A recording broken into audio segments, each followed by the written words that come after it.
2022 সালের ফেব্রুয়ারিতে Ukraine Russia যুদ্ধ শুরুর পর থেকে রুশ হামলায় ইউক্রেনের 15,000-এর বেশি বেসামরিক নাগরিক প্রাণ হারিয়েছেন। আহত হয়েছেন 41,000-এর বেশি সাধারণ ইউক্রেনিয়ান।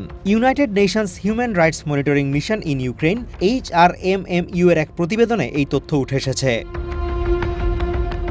প্রতিবেদনে বলা হয়েছে 2025 সালে এবং চলতি বছর ইউক্রেনে হামলার তীব্রতা উদ্বেগজনক হারে বাড়িয়েছে মস্কো। 2025 সালে রুশ হামলায় ইউক্রেনে হতাহতের হার এর আগের বছরের তুলনায় 31% বেশি ছিল।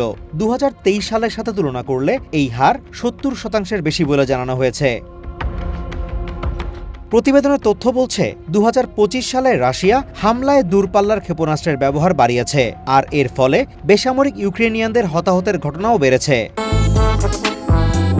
যদি চাও টেস্ট, স্বাদ টমেটো সসই বেস্ট।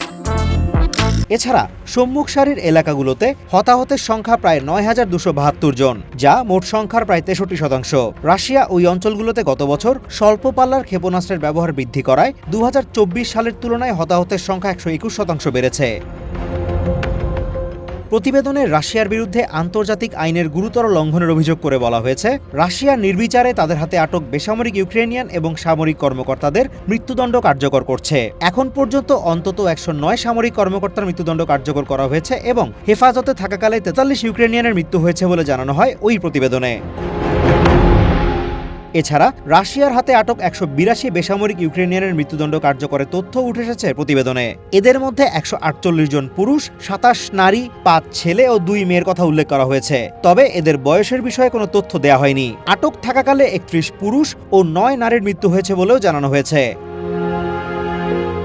2024 সালের 22 ফেব্রুয়ারি থেকে প্রায় 12,000 নারী পুরুষের সাক্ষাৎকার নিয়ে 1100-র বেশি মারাত্মক ঝুঁকিপূর্ণ এলাকা পরিদর্শন করে 310টি আটক কেন্দ্র ঘুরে এবং আটক ইউক্রেনিয়ানদের বিরুদ্ধে 258টি শুনানি পর্যবেক্ষণের পর এই প্রতিবেদন তৈরি করেছে HRMMU।